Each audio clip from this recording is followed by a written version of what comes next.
we had such an interesting blog post recently that I wanted to go behind the scenes to get the stories we couldn't capture into the writing itself. Joining me today are the authors of our GB200 blog on what it took to launch the first GB200.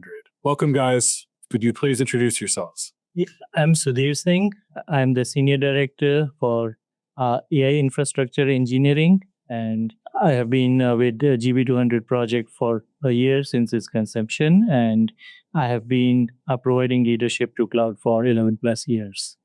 Hi, I'm Harsh. I'm a principal member of technical staff and in the GPU control plane team. I was one of the main tech leads for GB200 cluster provisioning feature and the control plane. And prior to this, I was working in the OCI compute, specifically in the placement and capacity management part of the service. Yeah, I'm Rik Kisnah. I've been in OCI for about 8 years. I've now been working in the HPC GPU space since the get-go. And I've been working in the GB200 when it was still on paper. So it's a great privilege for me to be working in this project and working with brilliant folks like Sudhir and the whole OCI organization. Great. And Sudhir, just so we're clear, the GB200 effort was hundreds of people, right? Yeah. So we've picked the three of you to talk about this, but you guys are standing on shoulder to shoulder with lots of other people. And so we will tell stories that are not necessarily all of yours directly, but yours collectively. Sudhir, I think your main role here was making sure that OCI was delivering for the customers. Yeah, so we were interfacing multiple times with the customers, and we're trying to make sure that the way we are capturing requirements, we are meeting what they want along with it, because we were short on time. We wanted it to be a co-development where they can develop alongside us, not that they start when we finish. So that's and those are great stories. And when you said you worked on compute before this, the control plane is really about provisioning, right? When a customer wants something, they want to do it. And I think we'll get to it, but the GB200 story is fascinating because positioning is so important. Yeah. It's not just, I want 5 of these. It's like, I want these 5. Is that right? Exactly. Yeah. You want full control on where you want your cluster to be placed. Right. And then, Rik, you've been working in ADPC for a while. Yeah. You're the hands-on person, right? You're used to touching the machines. Those guys are the software gurus. I'm the guy who goes on the ground and fixes the physical hardware. Can you tell me about when you first physically touched the GB200? In last year, May. Okay. You were in the lab environment, then I was posted on the data center for a while. Okay. Overseas. But so let's talk about now your test lab is no longer, down the hall or down the street. You have to go to a data center and all the noise and yeah, so that's where I think we sort of innovated. So most of the headquarter guys are in Seattle in the Bay Area or in Lexington. So how do you operate a data center that's remote? So OCI came about and realized, okay, we can have the physical hardware there, but using networking, we can sort of still work on it remotely. Everyone didn't have to go in the data center. So we had this concept of Fast Connect, which is an OCI service to provide network connectivity. So internally, the control plane guys like Sudhir's group and Harsh were able to do APIs, and physically we needed to be on site. So that's what we did. But so there were challenges with it being so exotic, right? Yeah. Because this is the first of its kind, not just for OCI, but for the world, right? The racks were new. Everybody was trying to manufacture these racks, had to deal with newer hardware. The firmware was new. The code was new. So what we did was we created the simulation stack. So we said, we'll give you the SDK beforehand, and we'll give you a simulator where you'll not have the hardware, but you can start writing your code and exercising it against the simulator. And Harsh's team basically helped us get that. Yeah. So Harsh, can you talk about what it takes to simulate a piece of hardware no one's ever seen before? Yeah. So we basically we had to our team went through all the specs that we got for GB200s. I think OCI has some very smart hardware engineers like Rik, who gave a very accurate description of what the hardware will behave like in our data centers. And based on that, we simulated many of the features and the properties of this hardware in our data store and in databases. And many of the API endpoints were simulated, which were later replaced, which would be later replaced with actual dependencies, which would be running on GB200 hardware. But for the time being, everything was being written either through data store or in memory. And that's how we were providing clusters in our simulation environment. For the first time, the vendor has decided that GPUs will be managed through a switch. That had never happened. And we were, I think, the first in the industry to implement software to do that coordination, because historically, GPUs are managed on one compute tray. Now they took the GPUs, put it in a switch, so that's easily manageable. And to go through it, that took us a lot of playing around. It was not that was a big hurdle. Yeah, I've seen some of the earlier generations GPUs, and they weren't physically in the enclosure necessarily. But what you're saying is, if a rack had 8 GPUs, each of those GPUs would correspond to a computer. Correct. And now instead, it's a network of GPUs independent of the computer. Yep. It was challenging. You're taking the GPUs as a network device now. So from a compute engineer, how do you model this and how do you control it? And yeah, I think that was something. It was a big shift from traditional compute where everything is physically located. So you have one software that controls everything. Now you have to talk to the switch. You have to talk to the computer to be able to do the all coordination to make sure it works as a symbiotic super machine. Harsh, can you help me? What is UFM? Yeah, it's stands for Unified Fabric Manager. It's a component of it's a component of GB200 where it has to configure the backend InfiniBand network.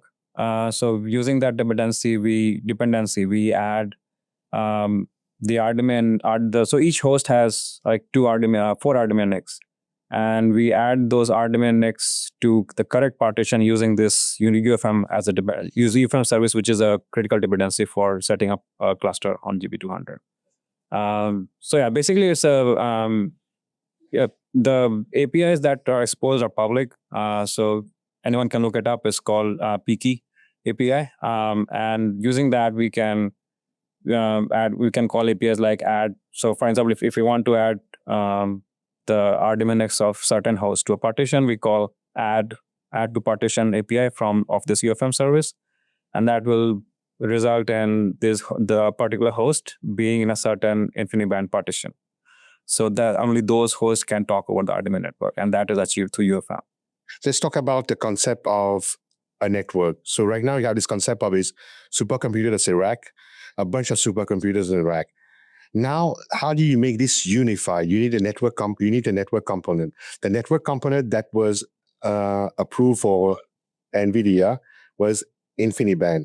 InfiniBand is a network backbone that connects all the racks to make this huge rack, which is a supercomputer, to be a supercomputer of computers. And that's the whole thing where UFM comes in. So you have a network that will have multiple supercomputers. You need some guy, like a policeman or a cop, to allow you who can talk to each other. And this is what a UFM is. Historically, OCI, the founders of OCI, yourself and Jag and Pradeep, conceptualized, say, what's the fastest network we can have? And they were going with InfiniBand at the beginning, but then at the get-go, they decided, how can we be more competitive? So they invented a technology called RoCE V2 that allows us to use RDMA. For GB200, because NVIDIA wanted us to use InfiniBand, we went with both InfiniBand and RoCE V2. So that's very unique in the industry. A cloud provider that provides you both flavors. One is a cheap, very reliable RoCE V2, and one's expensive and slightly higher throughput. So that's where we demark ourselves. Right. So RoCE is RDMA over commodity. Yeah, it's a long, you're right. It's RDMA over convert. So we call it RoCE. Yeah. And one of the most important things is we have multi-tenant UFM network, and we have very strong consistency checkers for the P keys to be unique for individual customers. We have behind the scenes coming up in a few weeks or months that will get into the security and hardware elements of building a multi-tenant InfiniBand network, because that was, as you say, a technically challenging and rewarding opportunity. how do we help our customers understand like the full three-dimensional view of? So we are giving the customer full visibility before they can launch their clusters is very critical. So we for that we develop another customer visible resource which is called a GPU memory fabric, and the customer can basically check view the topology which is allocated to them, and there they can see which are the best candidates to create clusters, and there they can also see which of these racks are connected through a T0 switch or T1 switch or a T2 switch, and that basically determines how close they are. And yeah, so basically this is the new API that we onboarded our customers with, and they give all the visibility for the customer to make the best decision for launching the clusters. We've expressed there's a sense of urgency and that this is a very exciting time. But you guys were talking about a stat before we started the cameras of just how active we are on this, right?